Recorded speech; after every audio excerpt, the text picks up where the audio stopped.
word. It's an exhortation from Genesis chapter 33, verses 1 to 20. Kaya po, nawa ang ating po mga Biblia ay nakabuklat na sa bahagi po na ito ng salita ng Diyos. At inaanyayahan ko po ang bawat isa na tumayo bilang paggalang sa pagbasa ng salita ng Diyos. We'll be reading Genesis 33 verse 1 to 20. Babasahin ko po na malakas, sabayan niyo po ako gamit ang inyong mga mata. Matahimik at mataimtim na pagbasa po ng salita ng Diyos. Ito po ang salita ng Diyos. And Jacob lifted up his eyes and looked. Behold, Esau was coming, and 400 men with him.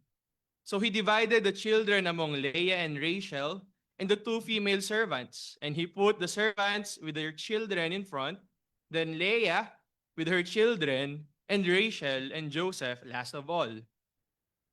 He himself went on before them, bowing himself to the ground 7 times, until he came near to his brother. But Esau ran to meet him, and embraced him, and fell on his neck and kissed him, and they wept. And when Esau lifted up his eyes and saw the men and children, he said, "Who are these with you?" Jacob said, "The children whom God has graciously given your servant." Then the servants drew near, they and their children, and bowed down. Leah likewise and her children drew near and bowed down. And last, Joseph and Rachel drew near, and they bowed down. Esau said, "What do you mean by all this company that I met?" Jacob answered, "To find favor in the sight of my Lord." But Esau said, "I have enough, my brother. Keep what you have for yourself." Jacob said, "No, please. If I have found favor in your sight, then accept my present from my hand. For I have seen your face, which is like seeing the face of God, and you have accepted me. Please accept my blessing that is brought to you, because God has dealt graciously with me, and because I have enough." Thus he urged him, and he took it. Then Esau said, "Let us journey on our way, and I will go ahead of you." But Jacob said to him, "My Lord knows that the children are frail, and that the nursing flocks and herds are a care for me. If they are driven hard for one day, all the flocks will die. Let my Lord pass on ahead of his servant, and I will lead on slowly at the pace of the livestock that are ahead of me, and at the pace of the children, until I come to my Lord in Seir." So Esau said, "Let me leave with you some of the people who are with me." But he said, "What need is there? Let me find favor, Lord." Returned on his way to Seir. But Jacob journeyed to Succoth, and built himself a house and made booths for his livestock. Therefore, the name of the place is called Succoth. And Jacob came safely to the city of Shechem, which is in the land of Canaan, on his way from Padan Aram. And he camped before the city. And from the sons of Hamor, Shechem's father, he bought for 100 pieces of money the piece of land on which he had pitched his tent. There he erected an altar and called it El Elohe Israel. Ito po ang salita ng Diyos. Tanggapin natin ng buong puso pagpapasalamat sa ating Panginoon. Tayo pa yung manalangin. Manang Diyos, salamat po sa oras na ito na kami po yung makapapakinig muli ng iyong salita. Namin dalangin, wala kaming ibang marinig, ibang asumpungan, kundi ang ebanghelyo namin Panginoon Kristo na siyang aming kinakailangan araw-araw upang kami patuloy na mapapaalalahanan na hindi sa sariling lakas o sa mga bagay na maaari naming ipagkaloob sa iyo na kami ay iyong kinalulugdan, kundi dahil sa iyong mabuti at mayamang biyaya kami kinalulugdan mo na mapabilang sa aming Panginoon at tagapagligtas sa si Kristo Jesus. Kaya nawa, ikaw po ang maluwalhati sa amin sa umagan ito. At po nang ito'y pinagkakatiwala namin tanging sa pangalan namin Panginoon sa Kristo. Amen. Tayo po'y makakaupo na.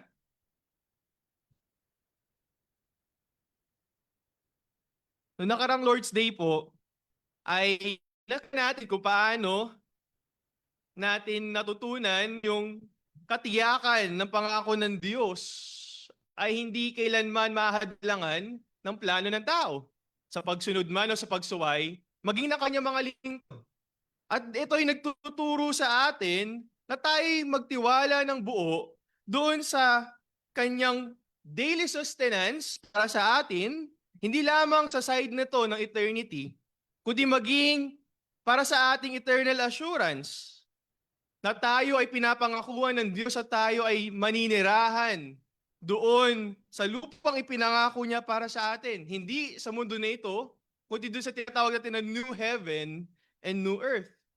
Kaya nga sa pagpapatuloy ng ating pag-aaral dito sa series sa Genesis, mga kapatid, nawa, lagi nating maalala na wala tayong ibang maipagkakaloob sa Diyos na meron tayo sa ating mga kamay na magiging katanggap-tanggap sa harapan ng Diyos.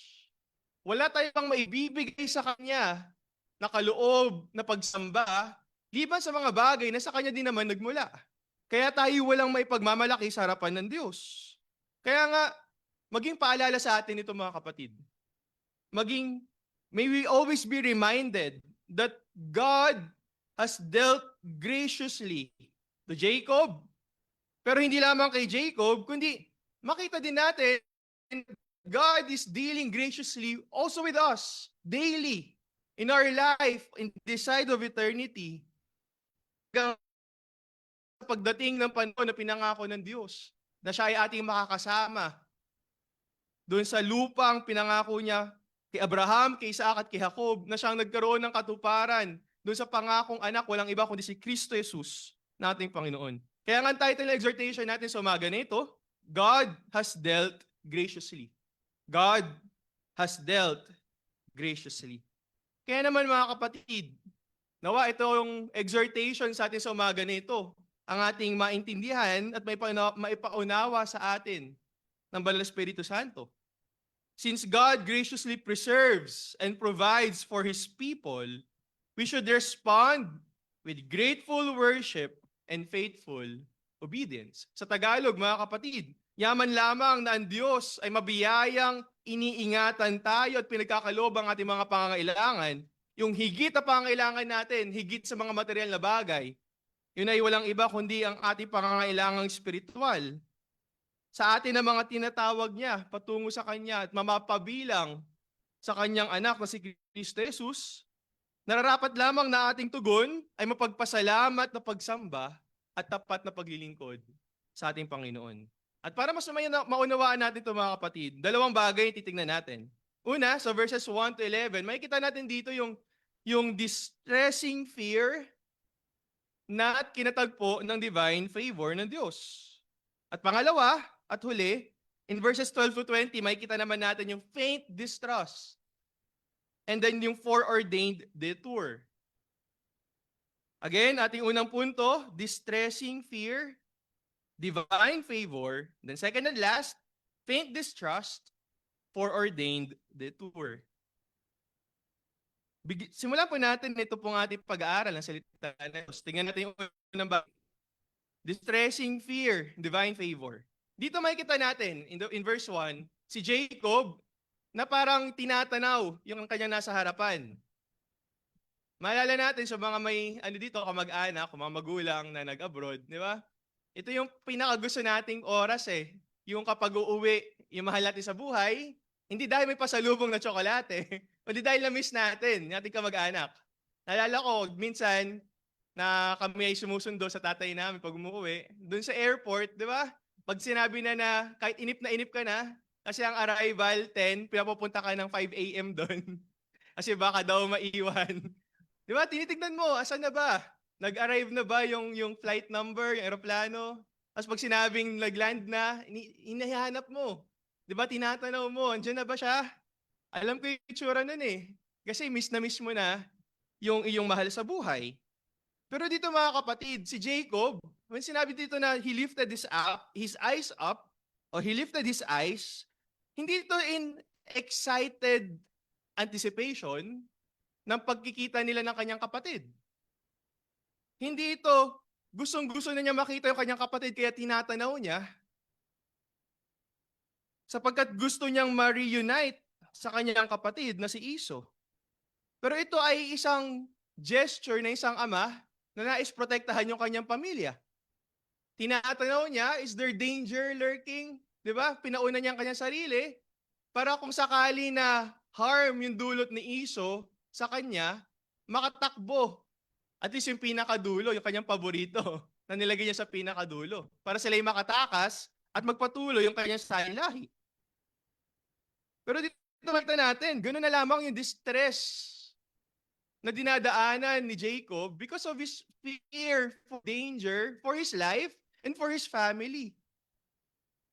Kaya ganoon na lamang yung kanyang pagbantay. Ano kaya? Andiyan na si Esau, nakikita ko na siya. Will he be amicable or harm yung kanyang idudulot sa kanyang pamilya? And the inevitable is about to happen. Hindi na ito matatakasan ni Jacob. Papalapit na siya ng papalapit kung nasaan ang kanyang kapatid. Yung kanyang kapatid na kanyang dinaya 20 years ago. So magitan ng pagpapanggap na siya, si Esau, para makuha yung pagpapala ng kanilang ama, na siya naman talagang nabibilang sa kanya sapagkat yun yung pangako ng Diyos, that the older will serve the younger. Yung inevitable na pagkikita nila ng kanyang kapatid na kanyang dinaya, na galit sa kanya, the reason why he was sent by his parents sa Haran, doon sa kanyang uncle na si Laban. The inevitable is about to happen. He is about to meet his brother, hindi para sa isang masayang reunion in his mind, kundi yung kanyang kapatid na may kasamang 400 na mga kalalakihan, na parang isang hukbo ng mga taong handang makipaglaban, makipaggera. Na ang kanyang assumption sa kanyang isipan ay yung kanyang kapatid ay hindi nakakalimot. Hindi nalimutan ng kanyang kapatid yung kanyang galit at puot laban sa kanya. Kaya nga dito, si Jacob is faced with uncertainty. Hindi niya alam ano yung magiging tugon ni Esau doon sa mga regalo na kanyang pinauna ng ipadala, yung mga hayop na kanyang ibinigay sa kanyang kapatid. Hindi niya alam kung sapat ba yun para pawiin yung galit ng kanyang kapatid. Kulang pa ba yun? O kinakailangan yung buhay niya talaga, yung ibigay niya, para lang mapawi yung puot ng kanyang kapatid. And I can only imagine yung distress, yung kung ano tumatakbo ko sa isipan. Jacob during his time. Hindi natin alam kung bakit merong 400 men si Esau. It is safe to assume na ito ay connected doon sa blessing na binigay sa kanya ni Isaac, na sabi doon, he will live by the sword.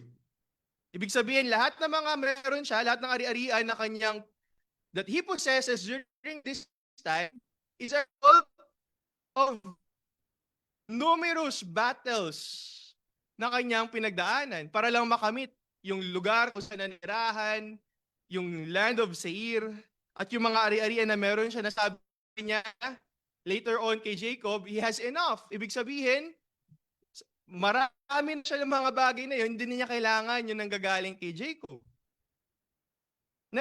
Nevertheless, nung hindi ma-intimidate sa 400 men, ito nga, ilan pa tayo sa lugar na ito? Baka less than 100 pa lang tayo. So times 4 natin, itong dami natin. Ganun karami yung 400 men. Nasasalubungin ni Jacob na ang dala-dala ay mga babae, mga bata, mga servants, mga flocks and herds, people who are not trained for battle. Kaya ganoon na lamang, we can understand yung distress na dinadaanan dito ni Jacob. Kaya nga, he devised a plan. Sabi niya, i-divide ko nga yung aking mga anak with their mothers. So yung mga servants muna ni Rachel at ni Leah, at yung kanilang mga anak yung mauuna, then si Leah at yung kanyang mga anak, at pinakahuli, si Rachel and si Joseph, na kanyang paboritong anak. Although dito makikita natin, Jacob knows very well na yung birthright and the blessing belongs to him. Not only the virgin na pinagbili ito ni Esau sa kanya for a bowl of soup, kundi dahil ito yung pangako ng Diyos. Ito yung tipan ng Diyos kay Abraham, ito yung tipan ng Diyos kay Isaac, at ito yung tipan ng Diyos. Ito yung pangako ng Diyos na ibinigay maging kay Jacob. Kaya nga naman dito, makikita natin, by virtue of divine ordination, si Jacob yung tagapagmana ng pangako ng Diyos at hindi si Esau. At maaring pumunta dun si Jacob claiming na hindi, sa akin yung pangako. At yung lupang pangako sa akin, ipinangako ng Diyos, ipinangako ng ating Ama. He could have confronted Esau that way. Pero hindi ganun yung ginawa ni Jacob. He did not approach Esau claiming his birthright. And the oracle, the promise that the older shall serve the younger. Pero anong ginawa ni Jacob? Ano yung gesture na kanyang ginawa? It is in humble prostration. Ano sabi dito sa passage natin? He bowed down. Nakita niya papalapit na yung kanyang kapatid.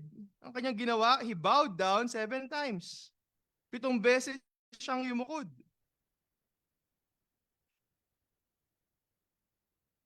Although some commentators would interpret this na yung kanyang pag-bow down is not directed to Esau, signifying yung kanyang pag-humble ng kanyang sarili, na hindi niya kiniklaim na siya yung master, yung kapatid niya yung servant, kundi ito ay kanyang gesture ng full submission to God in prayer.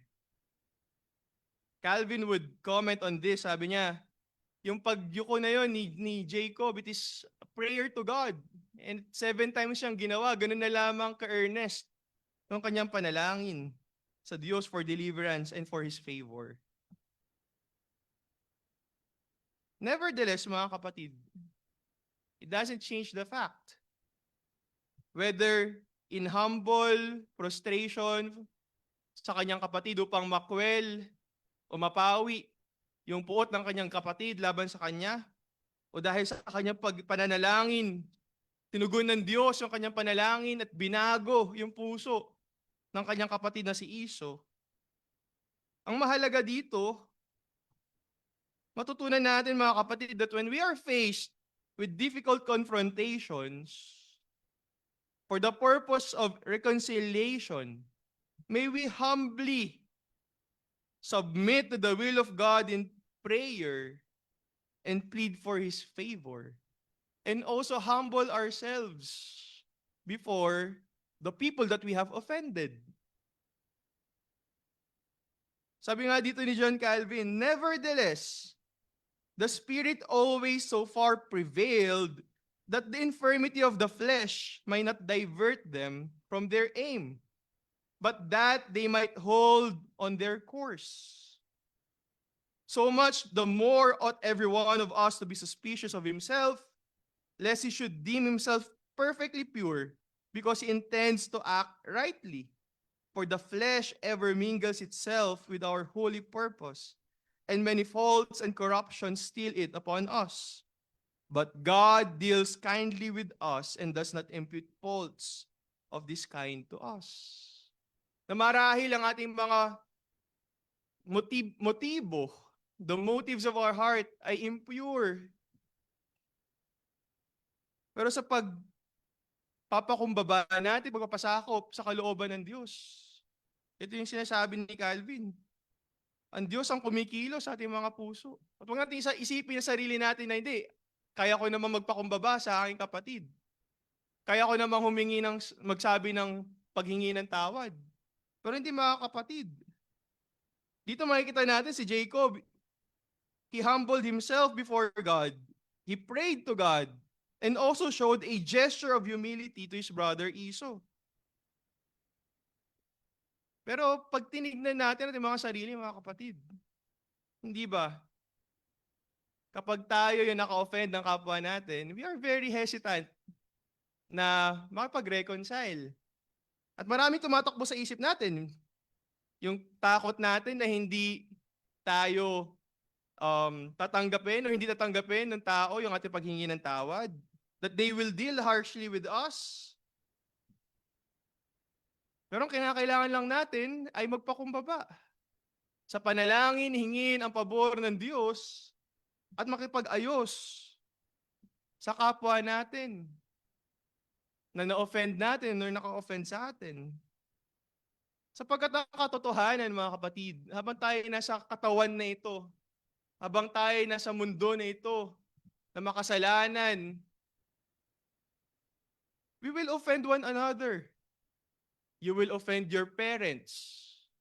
You will offend your spouse. You will offend your siblings, your brother, your sister. You will offend your children. You will offend even your friends. You will offend even the person sitting next to you, your brother and sister in the Lord.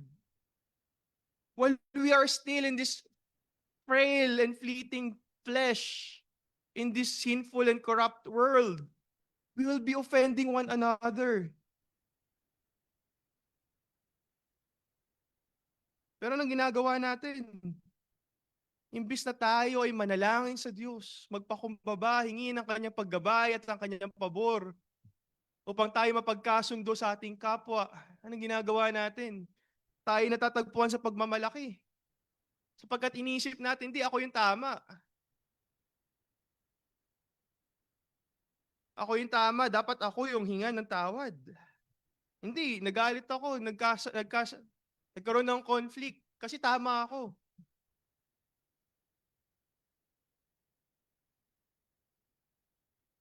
We hesitate to reconcile because we think we are better rather than acknowledge that we are at fault.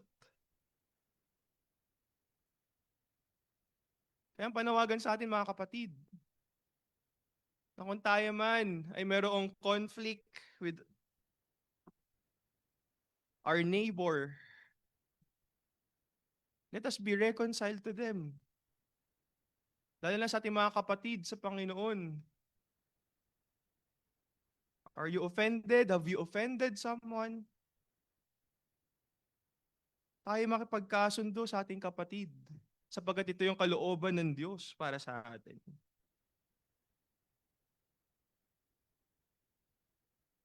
Pero mga kapatid, hindi ito kasiguraduhan na kapag nakapag-reconcile tayo, laging automatic towards reconciliation yung nagiging resulta. More often than not, dahil nga tayo makasalanan, nasa katawan pa rin na ito. Hindi pa tayo glorified. Men will fail us. Humingi ka ng tawad, sabihin, hindi kita mapapatawad. Huwag mo lang ipakita yung mukha mo sa pagharap sa harapan ko. Men will fail us. They will reject yung ating pakikipagkasundo. Minsan, itataboy pa tayo. Nagpapakumbaba ka na nga, may ka ng tawad, parang kasalanan mo pa. Pero ito yung mabuting balita, mga kapatid. Ang ating Diyos, hindi niya tayo kailanman itataboy. Ang ating Diyos, hindi niya tayo kailanman i-reject sa ating paghingi ng tawad sa Kanya.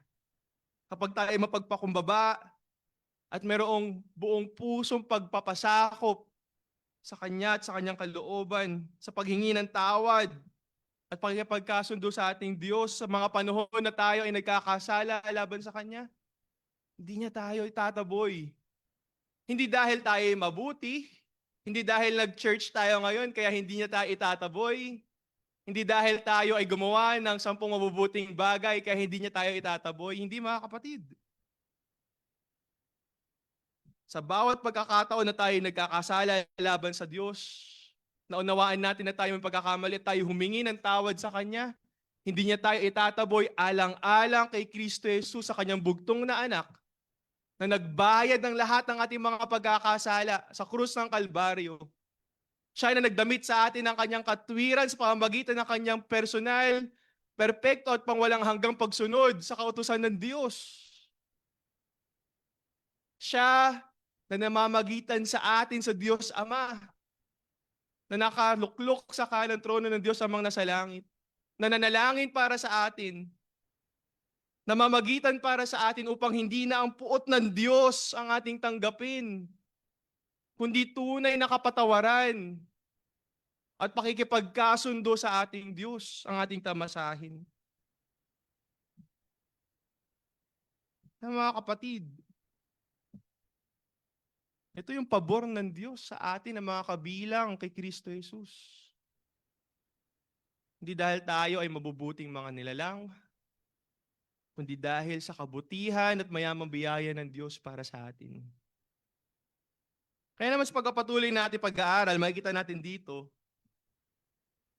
yung divine favor ng Diyos kay Jacob. Hindi dahil sa kanyang worthiness, hindi dahil worthy yung mga handog, mga regalong binigay niya sa kanyang kapatid na si Esau, kundi dahil sa gracious dealing ng Diyos sa kanya. Nung sinalubong siya ni Esau, tumakbo yung kanyang kapatid palapit sa kanya. Hindi dala-dala ay tabak para siya ay saktan. Kundi ano ginawa ng kanyang kapatid? Siya niyakap, hinalikan, at sila yung nag-iyakan. A very emotional reunion nangyari sa magkapatid na ito. Instead of wrath and revenge, Jacob was met with brotherly affection mula sa kanyang kapatid na si Esau. Bakit? Sapagkat ang Diyos ang may kontrol sa puso ng lahat ng tao, kaya niya ito ibaling saan man niya naisin.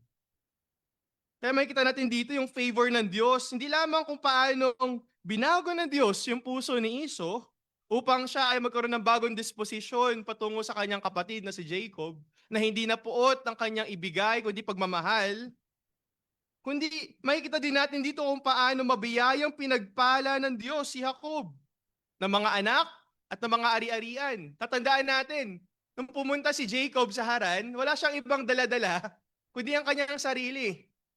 Wala siyang mga alipin na pinadala ang kanyang magulang sa kanya para siya tulungan sa kanyang paglalakbay. Wala siyang anumang ari-arian na dala-dala. Wala nga siyang maibigay na anumang bagay sa kanyang uncle, yung tinatawag natin na dowry, para lamang makuha yung kamay ng kanyang sinisinta na si Rachel. Pinagtrabahuhan pa niya ito ng 7 taon. Pero dito makikita natin kung paano pinagpala ng Diyos si Jacob. He left Canaan with nothing and now he is returning. Napuno ng pagpapala mula sa Diyos. At hindi niya ito inattribute sa kanyang sarili. Hindi dahil siya ay magaling, hindi dahil siya ay very expert sa pag-manage ng kanyang mga resources, kaya napadami niya yung mga ari-arian na meron siya. Kundi sabi niya, lahat ng ito ay pagpapala mula sa Diyos dahil sa mabiyayang pagkilos ng Diyos sa kanyang buhay. Kaya dito mainawaan natin mga kapatid, ganun dapat ang ating tugon sa mga bagay na meron tayo. Hindi dahil sa galing natin, hindi dahil tayo masipag, hindi dahil lagi tayong on time pumasok sa trabaho. Tapos, lahat nag-uwian na, ikaw pa rin yung nandoon. First to come in, last to come out. Diba? First to arrive, last to leave. Kundi dahil lahat ng ito ay sa mabiyayang pagkilos ng Diyos sa ating mga buhay. Hindi dahil nag-aral ka, nagsunog ka ng kilay, magdamag, kaya ka nakapasa sa mga exam mo. Hindi dahil sobrang galing mong mag-aral ng mga self-help books kung paano magpalaki ng mga anak, kaya mababait yung mga anak. Kundi lahat ng ito ay dahil sa biyaya ng Diyos. Mabiyayang pagkilos ng Diyos sa iyong buhay, sa buhay ng mga anak, at sa mga bagay na meron ka. Kaya napakaganda ng tugon dito ni Jacob, highlighting the favor of God for him. Hindi dahil siya ay kaibig-ibig, hindi dahil siya ay worthy to find favor in the eyes of God, but because of the grace of God. God has graciously dealt with him. At lahat ng ito ay dahil sa katapatan ng Diyos sa kanyang pangako kay Abraham, kay Isaac, ngayon naman kay Jacob. Kaya nga nung nag-inquire si Esau. Sabi niya, para saan itong mga droves, itong mga regalo na bigay ni Jacob na pinauna niya, diba? Na hindi niya gustong tanggapin sapagkat sa kanyang paniniwala ni Esau, hindi, sapat naman na yung meron ako eh. Actually, hindi lang yung basta enough, as in, parang a person living, diba, paycheck to paycheck. Hindi. Yung enough dito, ibig sabihin, hindi, meron din ako niyan eh. Hindi ko kailangan yan kasi ang dami ko na dito eh. Ganun yung tugon dito ni Esau. Nasa isip ni Esau, what happened 20 years ago kung paano inagaw ni Jacob yung pangako o yung blessing na para sa kanya, para sa isip ni Esau, ay it's no longer a trivial matter. Sapagkat bagamat hindi niya tinanggap yung pangako mula sa kanilang ama, yung pagpapala mula sa kanilang ama, nakita ni Esau na nag-prosper din naman siya in the land of Seir. Na para bagang ibig niya sabihin dito, hindi ko naman kailangan yung mga gifts na meron ka sapagkat meron din ako niyan, mas marami pa. Pero dito makikita natin na ang understanding ni Esau nung blessing na yon ay limited dun sa material na mga bagay na meron siya. And he fails to see yung essence ng promise na yon, nung blessing na yun na binigay ni Isaac kay Jacob. Ayon sa plano ng Diyos, ayon sa kalooban ng Diyos. Ngayon dito makikita natin, yung blessing na tinggap ni Jacob, hindi lang mga bagay na temporal at material, kundi yung blessing, yung pagpapala na tinanggap ni Jacob, ay yung pagpapala ng pangako ng Diyos na siya ay maninirahan sa lupang ipinangako ng Diyos.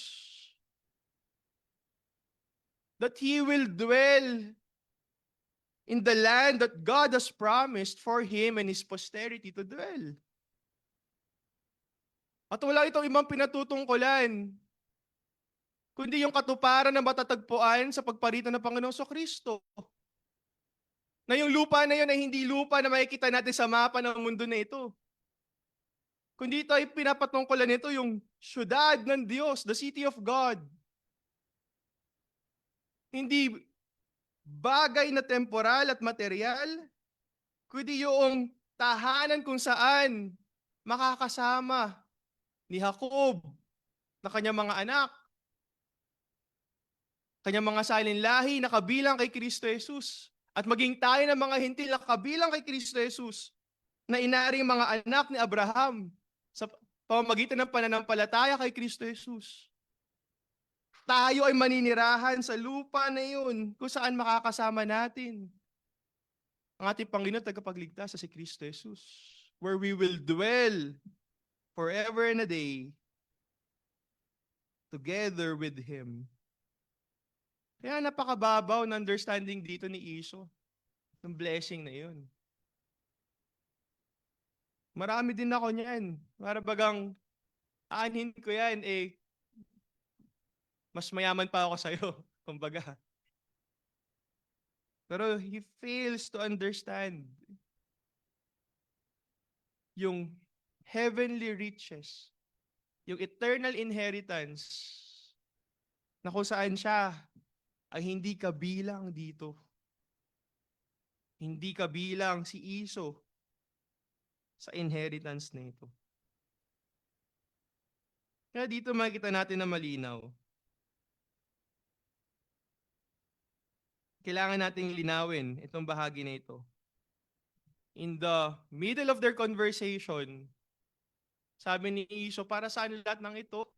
Tapos sabi ni Jacob, please tanggapin mo bilang patunay ng pabor ng Diyos para sa akin. Sapagkat nakita ko ang mukha ng Diyos sa iyo. He remarked that seeing the face of Esau is like seeing the face of God. Now, mga kapatid, huwag tayong mamali. Hindi natin pwede sabihin na okay lang pala yung kinakanta dun sa uso ngayon, di ba? I see God in your face, girl, I mean it. Sabi ng kanta. Huwag niyo nakantahin. Alam niyo yung tono. Pero that's idolatry. Hindi niya pinapatungkulan dito ni Jacob. He's not trying to deify Esau. Hindi niya sinasabi na para kang Diyos. Kundi niya sinasabi dito ni Jacob, ang punto niya dito, na doon sa disposition ni Esau, yung mainit na pagtanggap ni Esau sa kanya, ay nagpapakita ng pabor ng Diyos para sa kanya. The moment that he saw the face of his brother, not with anger, not characterized with anger, but of love and affection for him, he saw the favor of God in the face of Esau. He saw the favor of God seeing the face of Esau. Kaya dito makikita ng mga kapatid, it started with a distressful moment sa buhay ni Jacob because of his fear of danger for his life, fear of danger for his family, but it was met with God's favor. Divine favor not only on the time that they met, yung meeting, reunion ng magkapatid, but it also shows the favor of God sa buong buhay ni Jacob. Kung paano siya ni-spare ng Diyos mula sa maltreatment ng kanyang father-in-law, ng kanyang uncle na si Laban, kung paano siya iningatan ng Diyos palabas ng Haran, ng Padan-aram, pabalik sa lupang ipinangako ng Diyos na kanyang titirhan. God has graciously dealt with him, showed him his favor. Not because he is worthy, but because God is faithful to his covenant.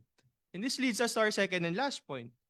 Yung faint distrust, pero makikita din natin dito yung foreordained detour. Faint distrust and foreordained detour. Dito makikita natin mga kapatid, in verses 12 hanggang 20, kung paano nag-offer si Esau na, di, sabay na tayo maglakbay. Pabalik ng Seir. So, yung invitation ni Esau, papunta sa Seir, kung saan siya naninirahan. Pero si Jacob, meron siyang konti pa rin pagdududa sa kanyang kapatid. Totoo ba to? Baka pagdating doon, tsaka ako uubusin. Diba? Parang, tinrap ka lang, papunta. So meron siyang faint distrust, and because of that, he offered numerous reasons to refuse his brother's offer.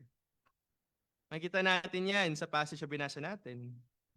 Pero though it seems na parang tumatakas si Jacob sa kanyang kapatid, makita natin dito, it is nothing but a foreordained detour. Ito ay plano ng Diyos sapagkat ang plano ng Diyos, si Jacob ay bumalik sa lupang pangako ng Diyos. Hindi siya manirahan sa city of Seir outside Canaan, kundi siya ay bumalik sa Canaan. Although it was promising na magstay sa Seir, di ba, comfortable, andun na yung kapatid mo, may kilala ka, may kamag-anak ka. Pero hindi ito yung tahanan na pinangako ng Diyos na kanyang titirahan. Sabi nga ni John Calvin, wherefore we must take care when any fear of danger occupies our mind, that we do not turn aside to these subterfuges. Na kapag tayo ay puno ng alalahanin, huwag tayo mag-settle dun sa hindi naman tunay na dapat nating panahanan. Walang iba yun kundi ang mundo na ito. Huwag tayong mamali na hindi, hanapin yung comfort natin sa mga bagay na ino-offer ng mundo na ito. Puno tayo ng problema, pag puno tayo ng alalahanin, hanapin natin sa mga bagay na pwedeng i-offer ng mundo.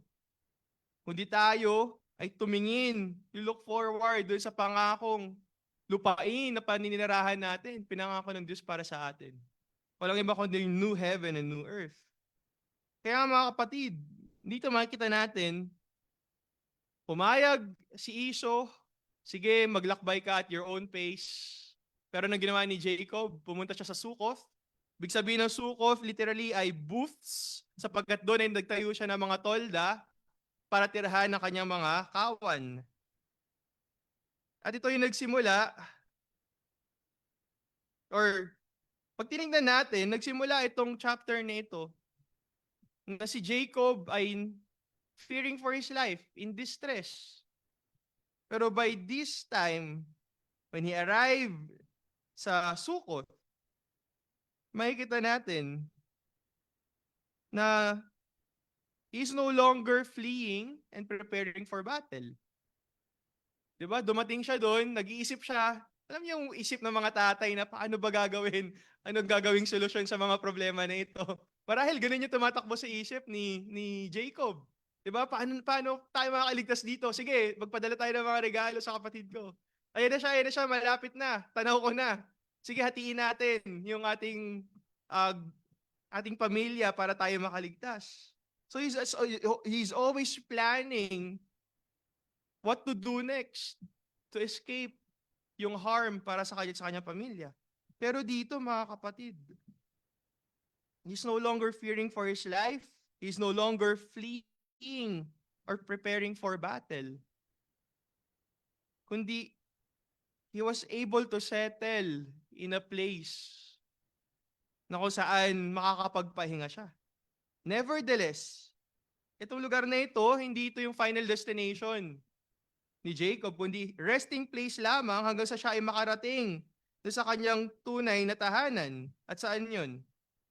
Hanggang siya ay makarating ng ligtas sa city of Shechem, sa syudad na pagmamay-ari ni Shechem, isa sa mga anak ni Hamor. At napakaganda nung salitang ginamit dito na safely. Actually, mas mainam na translation dito, hindi safely, sapagkat ang ginamit na word dito ay shalom. Ibig sabihin, peacefully nakarating si Jacob sa city of Shechem.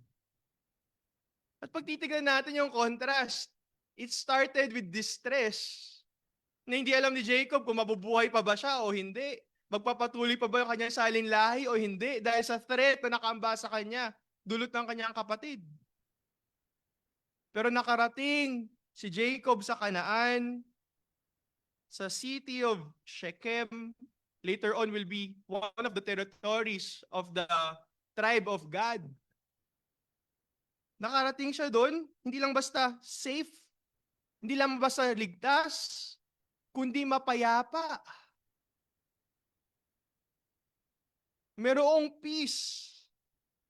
Peaceful na yung buhay ni Jacob.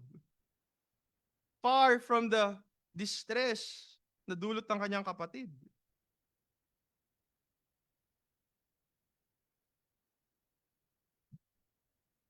He's no longer preparing to flee a disaster, but he arrived peacefully to the land where he and his children will dwell.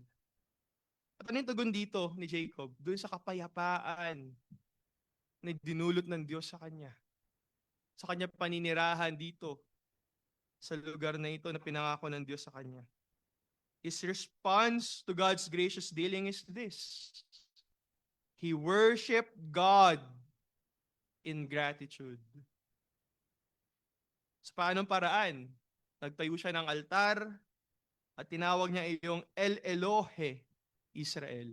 Nang ibig sabihin, God, the God of Israel. And this signifies not only his grateful worship to God, but also his grateful devotion to God who showed his favor to him, to God who dealt with him graciously. Kaya as I end this exhortation, mga kapatid, hindi bagat ang Diyos ay mabiyaya din kumikilo sa ating mga buhay. Hindi dahil tayo ay katanggap-tanggap, karapat-dapat na tumanggap ng kanyang biyaya at ng kanyang pabor, kundi dahil ang Diyos sa kanyang pagiging sovereign ay pinili tayo. Ikaw at ako na mga makasalanan, ang kautusan ng Diyos, kalooban ng Diyos, tayo ay pinili niya magtanggap na mambiyayang pagliligtas ng Diyos na sinakatuparan ng ating Panginoong Kristo. Apply sa atin ng banal na Espiritu Santo. Kaya mga kapatid, tayo na tunay na nakaranas na katanggap ng biyaya ng Diyos, na kanyang mabiyayang pagliligtas mula sa kanyang sariling puot. Hindi ba't dapat nating tugon ay hindi na tayo mamuhay in distressful fear of the full measure of the wrath of God. Hindi na dapat tayo namumuhay sa takot na iniisip natin na baka ibuhos ng Diyos sa atin ang kanyang puot dahil sa ating mga kasalanan. Sapagkat tayo mga makasalanan sa harapan ng Diyos. Kundi ang ating dapat tugon ay maintindihan natin na tayo ngayon, we are at peace with God because we have the peace of God through the finished work of Christ who died as a perfect sacrifice, as a propitiation for our sins, who through His personal, perfect, and perpetual obedience to the law, clothed us with His perfect righteousness. And He also mediates for us at His right hand, enter for us, Father on our behalf, so that it's no longer the wrath of God that is before us, but the love of the Father for the sake of His only begotten Son, Christ Jesus our Savior, Lord. Kaya mga kapatid, sa mga panahon na tayo iniudyokan ng kaaway na parang, hindi ka na mapapatawad ng Diyos sa ginawang pagkakasala na yan. Nangopya ka sa katabi mo, hindi ka na mapapatawad ng Diyos. Inaway mo na naman yung asawa mo, hindi ka na mapapatawad ng Diyos. Inaway mo na naman yung kapatid mo, hindi ka na mapapatawad ng Diyos. Ginawa mo to, ginawa mo yan, hindi ka na mapapatawad ng Diyos. Mga kapatid, every time the enemy accuses us that we will no longer be forgiven by God, tayo ay lalong manalangit, dumulog sa Diyos, kanyang trono ng kahabagan at biyaya. Magpakumbaba, na ihingi ng tawad ng lahat ng ating mga pagkakasala sapagkat makatitiyak tayo, hindi tayo tataboy ng Diyos. Alang-alang kay Kristo Jesus sa kanyang bugtong na anak na namatay sa krusang Kalbaryo para sa atin. Ito rin naman ay paalala sa mga namumuhay sa kanilang sariling lakas, to those who are still living outside of Christ, who relies on their sheer will and determination to earn the favor of God. Ito yung paalala sa inyo mga kapatid, sa bawat isa sa atin. Wala tayong ibang dapat tingnan at paglagakan ng ating buong pagtitiwala at pananampalataya para sa ating kaligtasan at katwiran, liban kay Kristo Jesus. Kaya kung ikaw ay patuloy na umaasa sa iyong sarili, hindi gagawin ko to para kalugdan ako ng Diyos. Hindi gagawin ko to para ma-earn ko yung favor ng Diyos para sa aking kaligtasan. Kapatid, kinakailangan mo dumulog sa Diyos, sa kanyang biyaya, hingi ng tawad ang iyong mga pagkakasala. Hindi mo kinakailangan pagtrabahuhan ang kaligtasan mo sapagkat ito ay in-accomplish na ng ating Panginoong Kristo alang-alang sa lahat na natatagpuan sa pananampalataya sa Kanya, sa Kanyang kumpletong ginawa. Lastly, mga kapatid, maging paalala sa atin ito na ang ating tahanan na ito, sa mundo na ito, ay temporal lamang. Sapagkat meron tayong tahanan na inihahanda ang ating Ama para sa atin. Na ating papanahanan sa muling pagbabalik ng ating Panginoon Kristo, kung saan makakasama natin siya pang walang hanggan. Tayo na mga ibinilang na kay Kristo Jesus. Yaman lamang na nalalaman natin mga bagay na ito. Ano ang ating tugon sa mabiyayang pagkilos ng Diyos sa ating mga buhay? Nawa tayo ay mapagpasalamat na sumamba sa Kanya. Na hindi na tayo kailangan pilitin pa sa ating pagsamba. We do not have to drag ourselves to the church just to be with our fellow believers worshiping God. But we would not be thinking na hindi, nag-church ako ngayon. I'll find favor in the eyes of God. Rather, in gratitude, in gratefulness, in thankfulness, may we find ourselves worshiping God, devoting ourselves to Him who has provided His only Son for us, and preserves us until the day that our Lord will come again in glory to judge the living and the dead, whose kingdom shall have no end, who will welcome us and will say, "Welcome, my good and faithful servant," not because we are worthy servants, not because we are faithful in and ourselves, but because He who began a good work in you is faithful. He will put it into completion until the return of our Lord and Savior, Jesus Christ. Let us pray. Salamat po aming